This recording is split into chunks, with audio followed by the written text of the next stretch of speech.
JJ van Oosten, wird quasi seine Keynote in Englisch vortragen. Es geht quasi darum, was es wirklich braucht für eine erfolgreiche digitale Transformation. Wie ich es auch schon gesagt habe, er hat einen relativ großen Background, viele Jahre eben bei Tesco, dem ganz großen Online-Lebensmittelhändler per se, aber einer der ganz großen Pioniere auch im Online-Lebensmittelhandel. Und jetzt bin ich gespannt, ob wir ihn entsprechend auch zuschalten können. Wie sieht das gerade aus von der Regie? Geprobt wurde es 1-2 Mal bislang. Sehen wir ihn? Guten Morgen, Thomas. Hello, JJ. Do you hear me? Yes. Super. Can you hear me too? That was usually the first question in every video meeting. Do you hear me? Can you see me? We can hear you. We can see you. Excellent.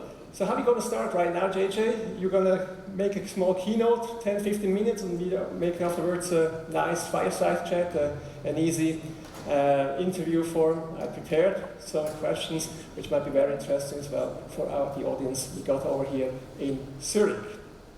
Please, JJ. Thank you, Thomas, and good morning to everyone. And I'm assuming that you can all hear me very well. Yes. It's good. We can hear you very well.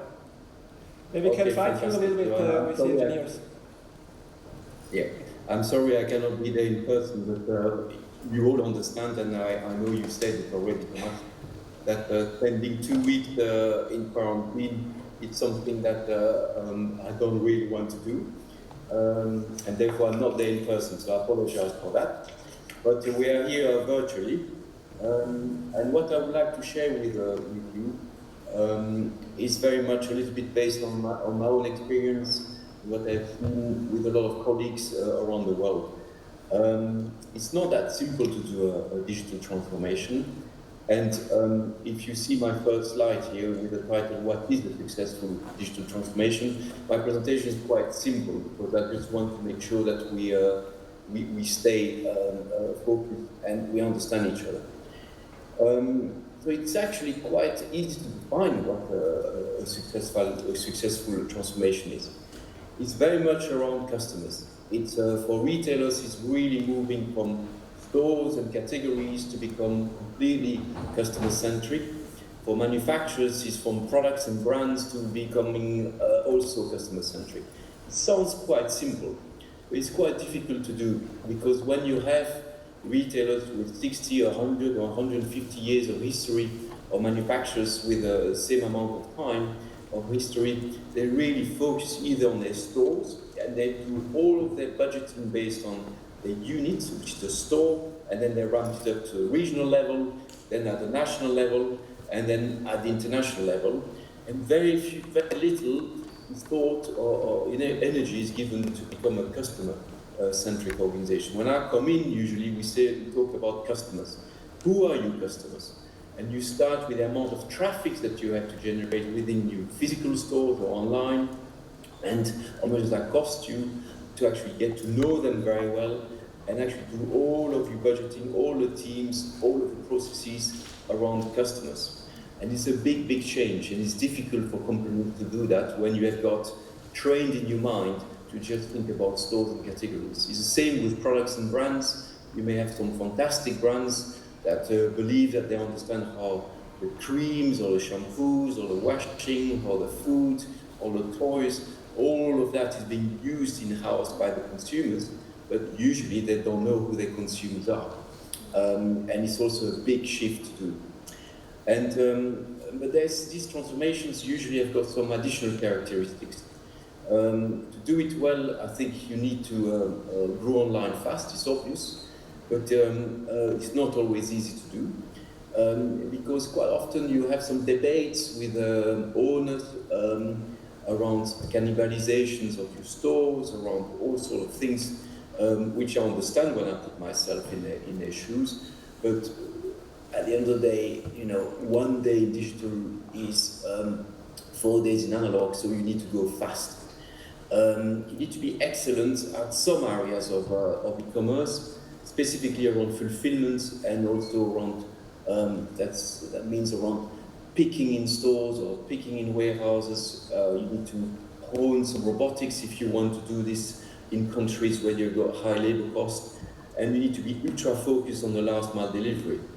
When you go to, there's some trends obviously around the world which we all know about, but if you had the time to go and spend a few days or a few weeks in China, you know that in a Rima store, which is a foods business, you can do 10,000 orders picked in the store and delivered within 30 minutes in a small area, catchment area.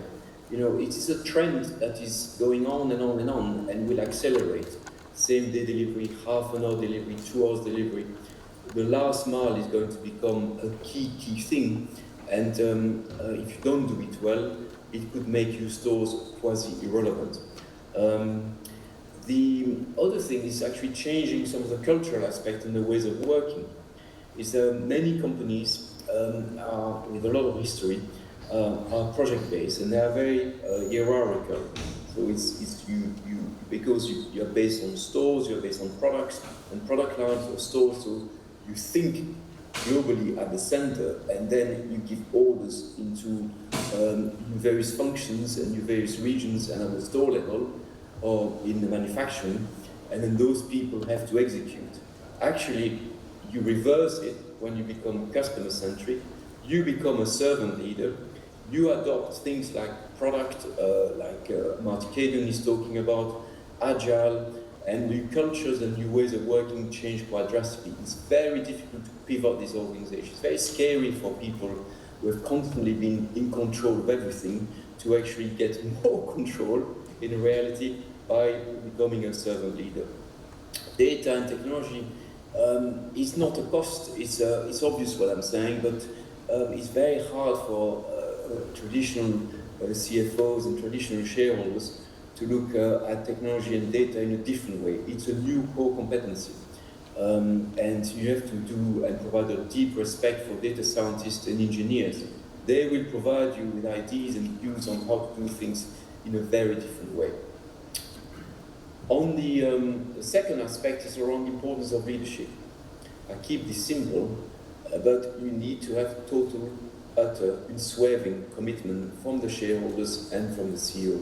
It does not mean that you need to have a carte blanche to do whatever you want, but it is extremely important that the shareholders are totally aligned with what you want to do as a digital transformation, and that the CEO is actually equipped to do this, either to go and help you to provide coverage and also, how can I say that, very strong support with some traditionalists that you may have in some companies, or that he's also a visionary, or he's an engineer himself and helps you to drive the way forward. It is very, very important. That relationship with shareholders and CEOs when you are a chief digital officer is very important. I cannot understate this. But saying all of this, every single company requires a different, very specific approach. Because you have corporate EQ, I call it, or corporate IQ, emotional intelligence or intellect, and it depends on some companies. Some companies are very relationship-based. Some companies have got extremely high, talented, well-educated people and a very high IQ. Sometimes it's balanced, sometimes it's on one side versus the other one, and you need to really think about this. So if, for example, you have a very traditional company which is extremely traditional, then you better to go and set up your digital organization as a standalone for the first few years so that you can go fast, build this stuff, be transparent, and then over time invite and share what you're doing with the sort of more traditionalist people from the company. And then you can, after 2, 3, 4 years, you can then redeploy some of the resources back into the organization. If you try to do that from the beginning with a fully federated or distributed organization, you will probably fail and not attract the right people. In companies where you have actually a very good balance between EQ and IQ, you can have a federated organization, which basically means that you implant across the 5 continents, if it's a global company, you digital marketing teams, you engineers, you operational team, and basically you can have like trading floors, the commercial aspect of each in each of the continents, and you can also have engineers building stuff which is very specific, because in China doing business is very different than in the US, or it's very different than in Germany, for example. And a federated organization where you implant your own teams across the world is very appropriate, because you've got a good culture of trust and collaboration. When you have an organization that also a portfolio type of business with different brands which are quite distinct, it might be better to have a distributed organization where basically you help to build each of these organizations across the world and across the brands, but you provide them with more freedom, and you sort of orchestrate that and coach them along. So these would be, in my experience, the type of the three types of organizations that you need to have. Moving on from there, when you look at the economic model, it's you've got all of us are based on either manufacturing things and then selling them to retailers, which is a very linear model, or we buy things as retailers and then we just put them through our supply chain and logistics network and to our stores. It's also very linear. You need to think ecosystem. But it is not cheap to do these things, especially for retailers. I remember when you are either in Germany, in Austria, in Czech Republic, where the discounters are very strong, and you have very thin margins. And if you do things like very successful on e-commerce, either being click and collect or being online deliveries or whatever that is, home deliveries, as soon as you have 5% of the volume which is shifting away from stores, your store economics start to tank, and you could make a mistake. So you have to be brave in there and invest enough and think about ecosystem. What do I mean by that? When you put the customers at the center of everything, you add things because you get to know them. So you go and sell things to customers with home delivery only or click and collect, but you can monetize a lot of your traffic. A lot of the big brands have got quite distinct and important, significant digital marketing or marketing budgets, and instead of investing that into Google, they can invest that into your network where you've got qualified audience and better returns. You can do collaborative events and promotional events with them as well, and you can subsidize some of you high cost of e-commerce. You can also build, leverage your stores. The stores are not liabilities, they are some of the best assets. When you need to do last mile delivery super fast, you need to have a proximity to your customers, and most of our stores are in a very good catchment areas in most retailers. Therefore, you can set up a click and collect, you can do delivery from store, you can hook them up with Deliveroo, etc. But when you do click and collect, instead of competing with the Amazons of this world, or the eBays of this world, or the Zalandos, why don't you think about partnering sometimes and actually getting an income from the traffic that they could generate by letting them also having their parcels into your stores. You can actually add another dimension. So you've got monetization, you can actually monetize the store traffic. You can also monetize your categories by, for example, extending them and building a marketplace. It's quite complex to do that, but it is a way to go, and you can provide to your customers what they want and not carry the inventory. That provides you with yet another level of income. And of course, you need to be extremely efficient. For that, there are various things that you can do, which I'll talk about in a minute. But you have to think big, because if it's less than 100 million or a billion is in mind, it's really not worth doing, and it's not an arrogant state of me. You need to think big, and you need to think very big. I remember in one of my jobs, we started, and they said to me, look, you know, we could have this 500 square meter office for you. And I just looked at it and I just thought, we're going to build over 1 billion business in here, turnover in euros. In my computer, in my head, I need a little bit of a different type of office space. And we actually go and rented an entire building and renovated everything super fast. When I went to the warehouses, there was a cautious manager sat there saying to me, Guy, JJ, maybe we do 1,500 square meters. And I thought, no, I'm going to think about 150,000 square meters. So it was, you need to think big, but you need to start small and iterate and accelerate.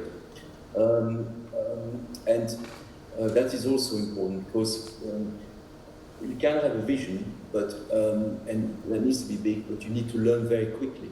So, for example, if you go to Germany, or if you go to Austria, or if you go in China, try to do things as fast as you can with customers to find out how they like the usability, the type of services, the type of categories, the pricing that they will accept, the pricing grid that you need to have in the foods business.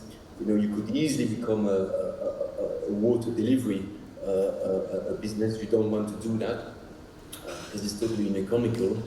But you need to find those optimization grid for deliveries and test systems. And then once you find the recipe, you can scale this up. And when you scale this up, you go extremely fast because speed is the essence of success. If you go into the implementation part now, you will see that there are various ways to do this. I always say you need to think very carefully about your first few steps. There are things that you can do, which is like two-way doors, where you can make a decision and reverse if you learn and it's not the right thing to do. But there are things which are which are one-way door. I mean, are you going to become store-centered in e-commerce first few years, or are you going to go into a warehouse and then automation? These things are quite important, and you can see a lot of difference between people like in the US with Kroger and the dependency or in the UK with companies like Morrison's, where they made some decisions to actually go with very centralized system. When you look at Walmart and what they're doing, they did a lot of experiments in there for many, many years, but at the end of the day, they are very store-centered, and that seems to work well for them. So there are some decisions that you have to make at the beginning which are very important. Also on the technology part, how do you actually go and do this? Because if you go and hook yourself onto some traditional e-commerce platforms, it might go faster the first few months, but you might regret that because those who think big do their technology mostly by themselves or invest in what I would call Lego bricks type of thinking, which is a good example of which is Commerce 2. So, these one-way doors are very important. It also goes onto the way you organize yourself. Will you go into a standalone, federated, or a distributed model? Think carefully about this, because it's difficult to change this afterwards. And have an horizon of 5 to 7 years. People might think that they want to go faster, but to change and make the change stick and also live within some of those large companies with a lot of history, it takes time. 5 to 7 years is already very fast. And I will look at it in 3 different phases. There's one which I call the lifting, and it's like the statue with the atlas and the earth on your back. You really heavy lifting, that is. At the first phase. There's another one which is around the wave. When you've done that, it's very enjoyable. And then there's a third one, which is when you get to this new world and the hybrid world is working. The lifting requires a lot of thinking around design. And the design needs to come from a few people. around the executive committee, the CEO, some of the shareholders. You have to design this, put this on the table, and then iterate it fast, but then think about how you will design the business. Are you going to go for an ecosystem? Are you going to go for just a couple of channels, which is basically home delivery and click and collect in stores? Are you going to do something which will cost you a lot of money the first few years? And how are you going to explain that? You need to then mobilize your organization. It's obvious what I'm saying in here, but it is not simple. Sometimes you need to think, if you are going to recruit, I don't know, 600 to 700 people, or 50, it depends what you want to do there, but you need time for that, and you also need to make sure that you get a lot of support to attract those people, and then also surround them with the right type of culture so that they don't walk away. If you have designers, if you've got engineers, if you've got robotic specialists, they come for the vision which you have designed, but they want to be there because of the story and the history that you are going to write together. Once you have all of this and you're starting to work well, you can start lifting and then pivoting. And the pivot is quite difficult to do at the beginning, because you have got either legal teams who are thinking about quality of standards for pet food. I remember lots of examples in there, or for food in general, and it takes like 18 to 20 months to get new categories on the shelves. I'm thinking of days, not like years in there. So the pivoting is very important. Same around logistics and supply chain. How do you pivot those people? Same with the technology guys. How do you help them to move away from this sometimes cliche, okay, but very old-fashioned waterfall of SAP. SAP is just there to be put in a box and wrapped up with an abstraction layer, and then you can build all of your microservices around it. And then SAP does things that is very good, but it's not there to dictate how you are going to do your CRM with the customers. So all this pivoting is very, very important. The wave itself is when the teams are really working. You've got fully functional teams with the scrum of scrums, and the wave is starting. So you've got the surfing stating to take part. And in those moments, we get carried by the power of the team.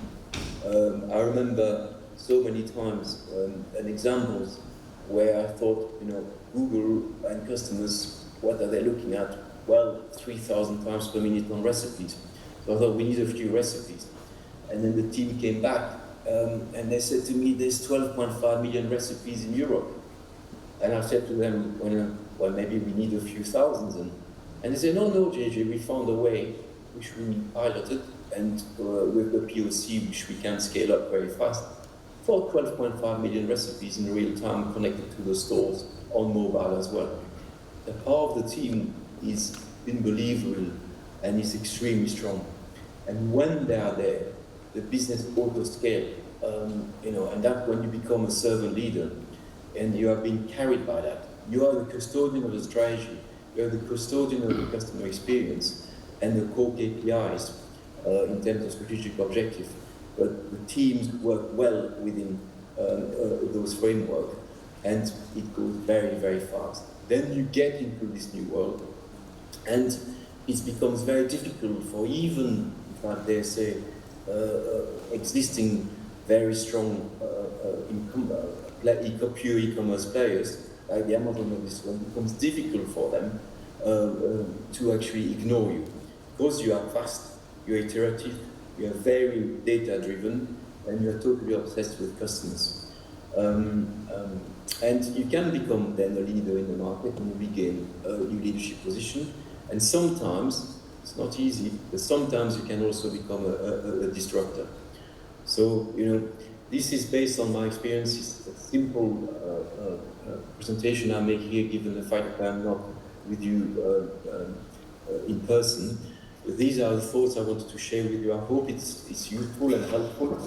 And I just want to thank you and obviously, Thomas, we can also have a bit of a discussion. Oh yeah, thank you very much for this very experienced.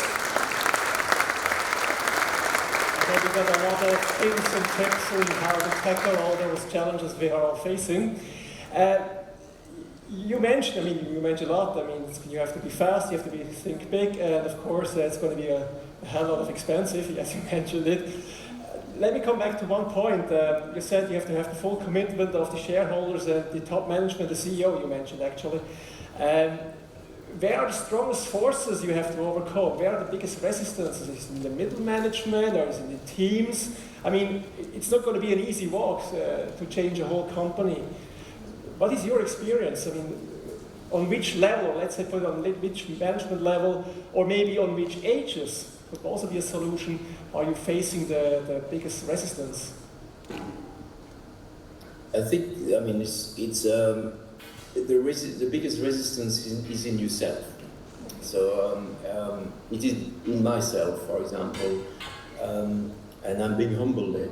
Because you can see exactly where you need to go without being arrogant, but you would like to go there tomorrow. And so the resistance is, how can I actually go as fast as I can with this bubble and pushing the bubble without popping it? And it's a skill in itself. It takes a lot of years and experience in there, because no one, I believe, on a positive intent, of people who have been there for 10, 15, 20, 40 years in companies are there to do a bad job. They deeply believe that they're doing a great job, and they deeply believe that some of the stuff that I may come up with the teams are so disruptive that it is difficult for them to embrace them, because it's too much change for them. They are scared of it. So a lot of the time I have to spend in educating people, so I have to have a hybrid mind.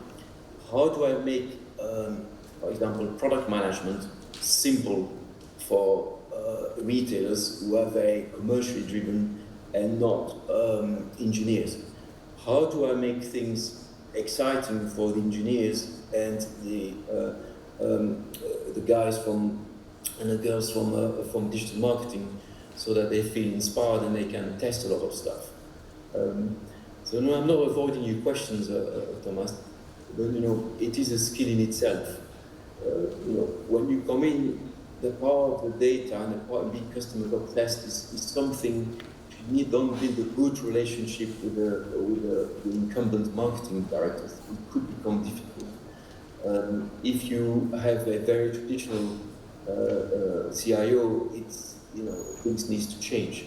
Some of the acquisitions that you may make, or some of the legal teams or the M&A teams might apply extremely complex processes and procedures to small startups that you might want to buy, and we bought quite a few in Germany, and you need to protect that and take some of those risks and just get on with it. And sometimes you may have to have some difficult discussions behind closed doors, but never ever make people lose their faith in public groups. No one is doing this on purpose. Okay, thank you very much. One last question, we're kind of running out of time a little bit. I mean, you're just about 200-300 meters away from the headquarters of Migros. We also have people from Coop here. I'm sure from your Tesco time or experience, you know both of them. They both make billions in revenues with traditional food retailing. You said you have to think big, so how much should they actually make with online food retailing? They are most likely around 200 million Swiss francs nowadays, more or less. Most likely this year a little bit more. If you have to think big, where should they have to be? Where should they be right now? Do you have an estimate? Should they already make, let's say, 500 million online, or are they on the right path, or could you maybe have an advice for them? Well, it's not for me to give advice to people from the shop and in the core. But in general, I would say that it is imperative to know every single customer that you have across all of the channels. You need to know everything about them. You need to do that across all the channels. So you need to be mobile first on it.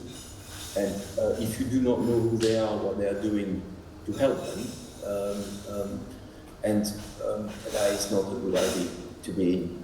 And thinking about just the channels separately as silos is obvious, but it's not the right way to do things. So I always think about how many, if I have 27 million customers, I will want to know my 27 million customers, like I would be in a corner shop 200 years ago, and I will know every single one of my customers, if they like a butter, a bit soft, with a bit of salt, a lot of salt, no salt, etc. I will be very, very, very specific and have a one-to-one relationship with each other in real time on mobile and help them. Okay, thank you very much. So you have a 360-degree view of your customer, either if it's in the store, if it's on mobile, if it's on the online shop or wherever. You have to know it, and then most likely there's a lot of other stuff you have to be successful. JJ van Oosten, thank you very much. Thank you much to London. This is your applause. Thank you. Thank you. And see you next time. Thank you. Bye-bye.